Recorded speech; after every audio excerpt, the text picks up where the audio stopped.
Video संख्या 5, lesson 5,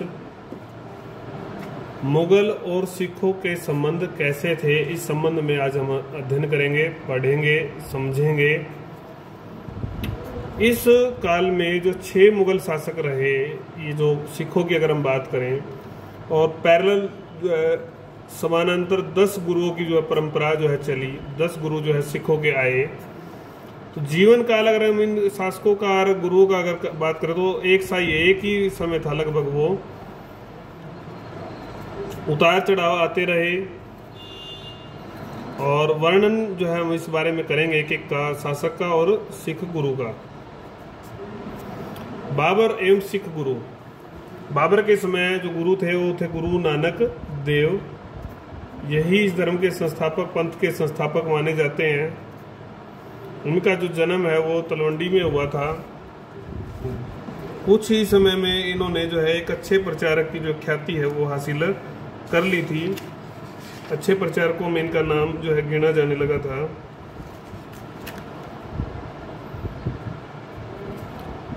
जब 1526 में लोधी जो है शासन बचाने में असफल रहा तो लोधी की आलोचना की कि देश को नहीं बचा पाया। 1524 में बाबर ने पंजाब पर आक्रमण कर दिया था। अमीनाबाद और जो आपके सैयदपुर थे सैयदपुर के इलाके, वहाँ पर उन्होंने कब्जा किया और भयंकर लूटमार जो है की, भारी लूटमार की। वहाँ के लोग परेशान हुए तो गुरुजी ने जो है इस बात का जो है विरोध किया कि भाई ये लूटमार नहीं की जानी चाहिए। विरोध करने के कारण से जो है उनको, और प्रचार जो कर रहे थे इसके खिलाफ बाबर के विरुद्ध, इसके कारण से उनको गिरफ्तार कर लिया गया और जेल में डाल दिया गया। लेकिन जैसे जैसे उनके अच्छे कामों की, उनकी मानवता की बातों की बात जो है पहुंची बाबर तक, तो उन्होंने आदेश दिए कि इनको रिहा कर दिया जाए। जब रिहा करने की बात आई तो आदेश ये थे कि गुरुजी को ही रिहा करना है। लेकिन गुरुजी ने कहा कि जब तक मेरे सब साथियों को रिहा नहीं किया जाएगा मैं भी नहीं जाऊंगा। तो स्वयं जो है बाबर मिलने आए और उन्होंने बाकी लोगों को भी रिहा करने की आज्ञा दी।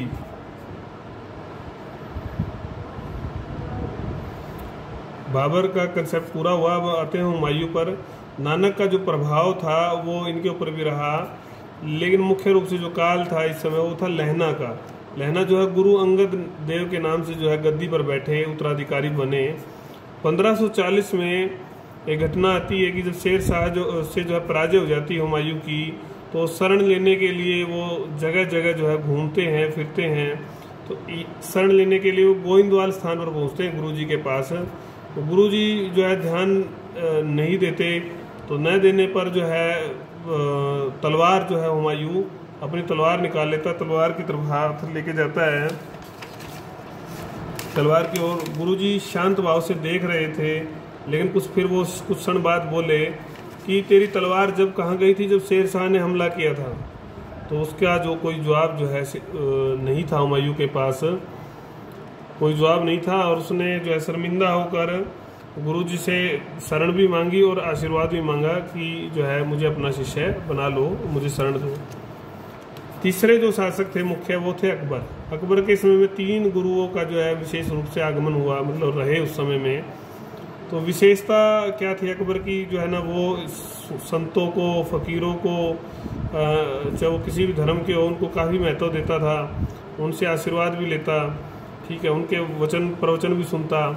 ये काम चलता था अकबर के समय में। तो गुरु जो अमरदास थे, पहले गुरु अमरदास, उनका अकबर जो है जब पंजाब में था, लाहौर में था, तो उसको पता चला कि गुरुजी आए हुए हैं। तो उसने इच्छा प्रकट की कि जो है गुरुजी से मिला जाए।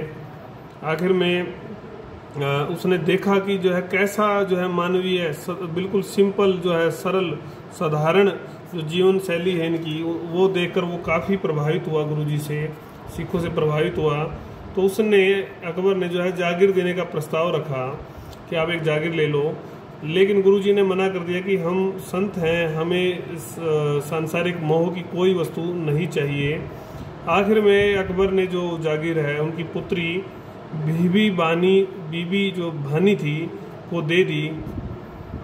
तो ऐसे सिख गुरु थे कि कोई लालच उनको नहीं था, सांसारिक वस्तु के मोह में नहीं पड़ते थे। उसके बाद रामदास आए, ये अमरदास के जो है दामाद थे जो गद्दी पर बैठे। इनको जेठा जो है इनका वास्तविक नाम था, लेकिन इन्होंने गुरु भक्ति से गुरु के विचारों को जो है अकबर के समक्ष भी रखा था अमरदास के, और अपनी योग्यता के बल पर जो है अच्छा स्थान पा लिया था। 7 वर्ष तक वो गद्दी पर रहे और अच्छे संबंध जो है उनके अकबर से बन गए थे। अर्जुन देव से तो जो है ना अकबर के संबंध जो है और ज़्यादा प्रगाढ़ रहे। बाद में अर्जुन देव आएंगे जो जहांगीर के काल में भी रहेंगे, उनके बारे में भी हम पढ़ेंगे। अब जहांगीर के काल की अगर हम बात करें तो जहांगीर के काल में काफ़ी परिवर्तन आ गया था। जहांगीर अकबर की मृत्यु हो चुकी थी, तो पहले जो मतभेद हुए वो सुलझ जाते थे, लेकिन अब जो है मतभेद ज़्यादा हुए तो संबंध जो है वो बिगड़ते ही गए। उन संबंधों के बिगड़ने का जो कारण थे वो धार्मिक न होकर राजनीतिक ज़्यादा थे। धार्मिक अंश भी रहा था लेकिन वो कम था, ऐसा कुछ लोग कहते हैं, लेकिन धार्मिक कारण भी ज़्यादा ही था। तो अगर हम अर्जुन देव की अगर हम बात करते हैं तो गुरु अर्जुन देव के ऊपर एक आरोप लगाया जाता है कि आपने खुसरो ने जो विद्रोह कर दिया था जहांगीर के खिलाफ, तो क्या आपने उसका साथ दिया है। तो गुरु अर्जुन देव पर 2 लाख का जुर्माना जो है लगा दिया जाता है और निर्देश दिए जाते हैं कि गुरु ग्रंथ के जो कुछ अंश हैं उनको जो है स्पष्ट किया जाए, अंशों को स्पष्ट किया जाए, क्योंकि उसमें कुछ गलत लिखा है, इस्लाम के खिलाफ लिखा है, ऐसा कुछ लोग मानते थे। तो गुरुजी ने स्पष्ट इनकार कर दिया उन अंशों को हटाने से कि अंश नहीं हटाए जाएंगे, उनमें ऐसा कुछ गलत नहीं है। और धन कहाँ से देंगे, धन है ही नहीं, संतों के पास धन कहाँ से आएगा। तो इस सारे से क्रोधित हो गया जहांगीर, उसने प्राण दंड का आदेश जो है गुरुजी का दे दिया। तो हालांकि आदेश तो वो मानना ही था, लेकिन उसके घातक परिणाम निकले। जो मैत्री थी, जो संबंध थे वो टूट गई वो मैत्री, संबंधों में दरार आ गई थी। ये जहांगीर के काल के बारे में हमने पढ़ा कि जहांगीर के संबंध जो है सिखों से कैसे रहे। सिखों में भी विशेष रूप से हमने अर्जुन देव का पढ़ा है। अभी हम दूसरे संत के बारे में पढ़ेंगे, दूसरे सिख गुरु के बारे में पढ़ेंगे। हरगोबिंद, गुरु हरगोबिंद 6वें जो है गुरु थे। इन्होंने थोड़ा कुछ अलग लेकर ये आए। ये इन्होंने ताज को भी माना, तलवार को भी पकड़ा और कहा कि शाही जो है जितनी भी सुविधाएं हैं वो भी हम लेंगे, शाही परंपराओं का निर्वहन करेंगे, उपभोग करेंगे सारी चीज़ों का, और अन्याय के खिलाफ जो है लड़ाई भी अपनी जारी रखेंगे। सच्चे पातशाह की उपाधि उन्होंने धारण की। मीरी पीरी का जो कंसेप्ट है वो समावेश दोबारा से किया। अकाल तख्त की स्थापना, 2 अंक में भी कोई क्वेश्चन आ सकता है कि इन्होंने क्या क्या किया था। एक चीज़ पूछता है कि अकाल तख्त की स्थापना किसने की। जहांगीर ने दबाव बनाया कि जो अर्जुन देव पर जो जुर्माना लगा था वो आप भरें, और तो इसने मना कर दिया कि जुर्माना कहाँ से भरें। मना करने पर उनको ग्वालियर के किले में बंदी बना लिया गया। आखिर में जो है मियाँ मीर और वजीर खां के दखल देने पर, उनके बताने पर कि जो है उन्होंने बताया कि इनका जो आचरण है वो अच्छा है, गुरुजी अच्छे हैं, अच्छी शिक्षाएं हैं इनकी। तो इस सारे से जो है ना उनको रिहा कर दिया गया और बाद में उनकी गहरी मित्रता भी स्थापित हुई। ये बात हम पढ़ रहे थे अभी तक जहांगीर की नीति के बारे में, सिखों के साथ कैसे संबंध थे। अब बात करेंगे हम शाहजहाँ की। फिर बदलाव आया, मैत्री जो है फिर टूट गई, फिर टकराव हो गया, संबंध टूट गए, बिखर गए। हरगोविंद जो गुरु थे, अभी हम हरगोविंद के बारे में हमने पढ़ा था, गुरु तो वही थे, लेकिन जहांगीर की मृत्यु के बाद जो है शाहजहाँ ने एक फरमान जारी किया कि धर्म परिवर्तन नहीं होगा, कोई भी मुस्लिम जो है सिख नहीं बनेगा और आप उसको नहीं बनाएंगे। ऐसी सिख जो है इस बात से नाराज हुए कि भाई सिख बनने कम हो गए, बंद हो गए। तो सिख नाराज हो गए, उन्होंने अपनी नाराजगी प्रकट की। इसी बीच में शाहजहाँ ने बाउली जगह पर जो गुरुजी का एक प्रकार से स्थल था, उस बाउली को जो है गिरा दिया गया, और गिरा नहीं दिया गया, वहाँ पर एक मस्जिद भी जो है बना दी गई। तो ये सिखों के ऊपर जो है उनके सम्मान को गहरा धक्का था। यही नहीं रुका शाहजहाँ, उसने जो है दोष मंड दिया गुरुजी के ऊपर एक काजी की लड़की का अपहरण का दोष मंड दिया गया, जबकि वास्तविकता ये थी वहाँ के जो स्रोतों से पता चला कि वो लड़की अपने पिता से काफ़ी दुखी थी, काजी से दुखी थी, वो उसको प्रताड़ित करता था, अत्याचार उसके ऊपर करता था। तो वो शरण लेने गुरुजी के पास आई थी। हर राय उसके बाद गुरु बने। हर राय जो थे वो हरगोविंद के पुत्र थे। इनकी नीति बड़ी अलग थी। देखो कैसी कैसी नीति लेकर आते हैं। वो पूरी तलवार की नीति लेकर आए, लेकिन ये शांति की नीति लेकर आए। इन्होंने कहा कि लड़ाई नहीं करेंगे, हमारा जो काम है वो क्या है, प्रचार और प्रसार का है, किसका, धर्म का प्रचार प्रसार करेंगे। शिकार करना मना है, वो धर्म विरोधी है। जबकि वे पक्षियों को जो पिंजरों में बंद कर कर जो है मनोरंजन करना पसंद करते थे। इनकी जो मैत्री है वो कामयाब हुई, संबंध अच्छे बने रहे। ये सारा अभी तक जो हमने पढ़ा वो मुख्य रूप से हमने जो है 5 मुगल शासकों के बारे में हम पढ़ चुके हैं, उसके सिखों के साथ कैसे संबंध रहे। औरंगजेब के संबंधों की बात अगर हम करें तो है, हम गुरु तेग बहादुर और गुरु गोविंद के संबंधों के बारे में पढ़ चुके हैं कि औरंगजेब के कैसे संबंध उनसे रहे थे। लेकिन उससे पहले हर राय और हर किशन भी गुरु के रूप में आए। हर राय के बारे में तो हमने पढ़ा ही, जो शाहजहाँ के काल में ही आ गए थे। तो औरंगजेब जो है, जबकि शांति प्रिय थे हर राय, तो शांति प्रिय होने के बावजूद भी जो है औरंगजेब उनसे काफ़ी क्रोधित हुआ। उसने कहा कि आप दरबार में उपस्थित हो, क्योंकि उलेमाओं ने, मुल्लाओं ने उसके कान भर दिए थे। उसने कहा था कि जो ये गुरु ग्रंथ साहिब है, इसके जो अंश हैं वो कुछ गलत उसमें लिखा है इस्लाम के रो। तो उसने आदेश दिया कि दरबार में उपस्थित होकर जो है अंशों को स्पष्ट किया जाए, क्या लिखा हुआ है, क्या गलत है, क्या नहीं। राम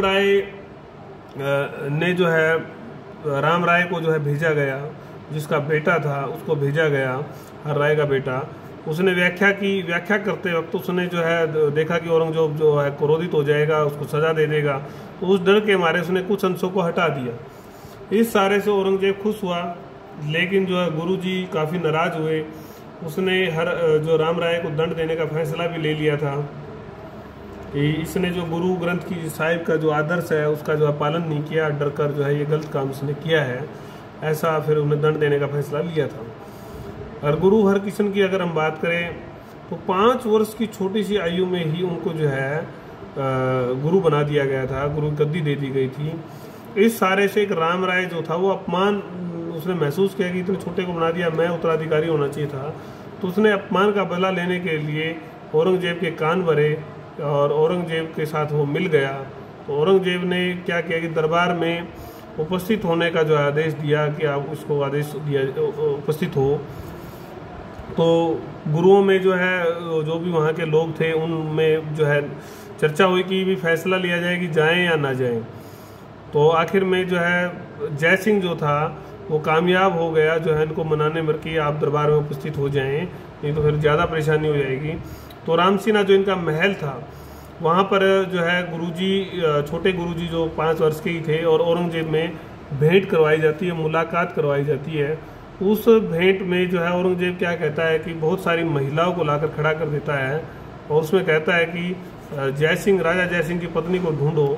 और उसमें वो बच्चे गुरुजी होते हैं, छोटे गुरुजी होते हैं, वो सफल हो जाते हैं। तो औरंगजेब उनको मान्यता देते हैं कि भाई ठीक है, ये गुरु आज से ही आपके ठीक है, इनको मान्यता दी।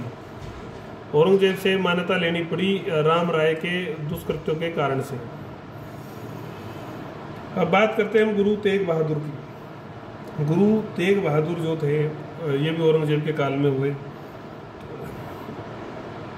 गुरु तेग बहादुर हम थोड़ा सा वर्णन जो है अलग पेज भी कर लेते हैं, हालांकि हम पढ़ चुके हैं, लेकिन फिर भी इनकी जो परंपरा है इतनी सम्मानित है कि इसके लिए हम एक पेज पे अलग से ही वर्णन करेंगे। गुरु तेग बहादुर की अगर हम बात करें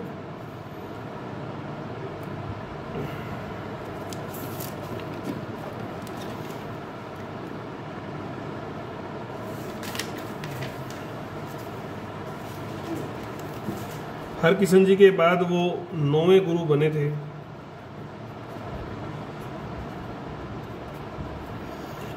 उन्होंने समय स्थिति का ध्यान न रखते हुए जो है ना पूरी जोर शोर से धर्म का जो है प्रसार जो है शुरू कर दिया था।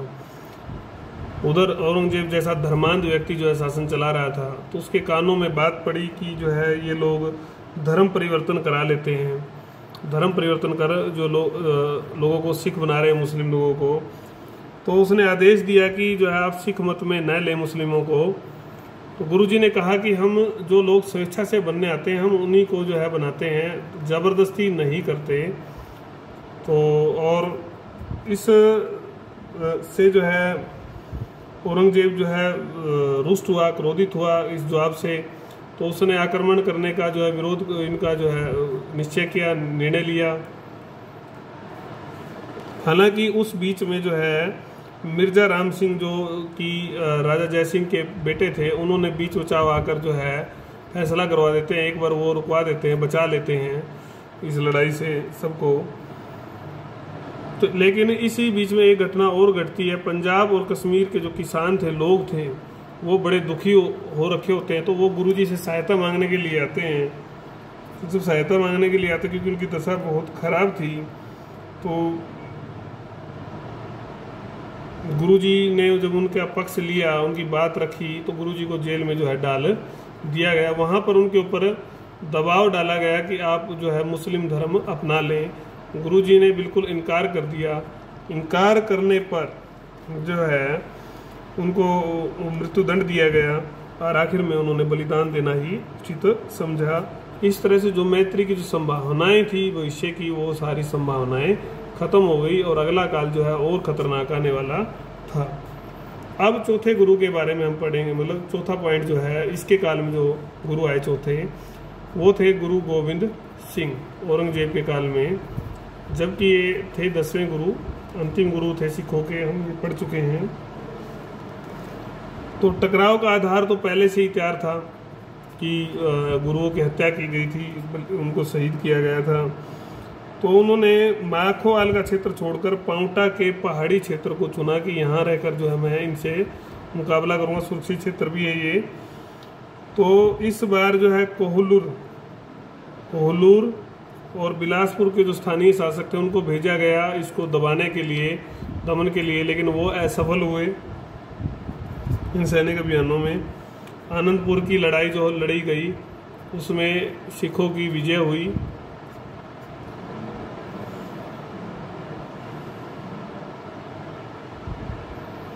औरंगजेब ने जो है उन शासकों का सहयोग पाने के लिए, विश्वास पाने के लिए आदेश दिए कि जो है आक्रमण किया जाए। और लाहौर के प्रशासन व सरहिंद के जो गवर्नर थे उनको भी जो है सहायता के लिए भेजा गया, वजीर खां को।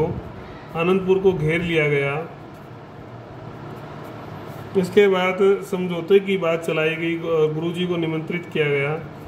निमंत्रित करने पर जो है आखिर में उनका अपमान कर जो है उनको युद्ध के लिए मजबूर किया। गुरुजी की हार हुई। जो 2 पुत्र थे, बड़ी मार्मिक घटना है, इसको आपको जरूर इसके बारे में पढ़ना चाहिए, गीत भी बने हुए हैं। क्योंकि जो 2 पुत्र थे जोरावर सिंह और फतेह सिंह, उनको इस्लाम स्वीकार करने के लिए ज़बरदस्ती की गई, लेकिन उन बच्चों ने धर्म का जो है पालन किया और इनकार कर दिया। और इनकार करने पर उनको जिंदा ही जो है दीवार में चिनवा दिया गया था सरहिंद के पास। ऐसा बलिदान, ऐसा अनोखा बलिदान इस सिख संस्था ने, सिख परिवार ने दिया। आखिर में चमको नामक स्थान पर फिर एक लड़ाई होती है। उस लड़ाई में जो है 1704 में जो है उसके 2 और पुत्र जो है शहीद हो जाते हैं। उनका नाम था अजीत सिंह और जुझार सिंह।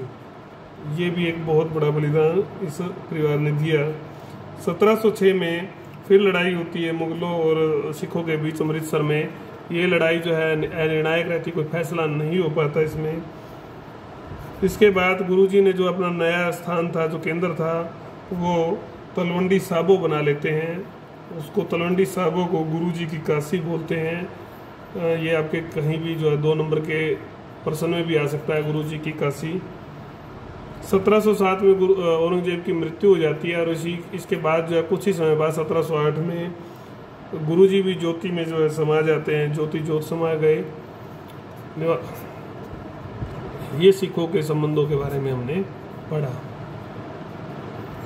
तो सिख लगातार चुनौती भी बने रहे अंतिम काल में औरंगजेब के, और उन्होंने अपने धर्म को भी बचाया।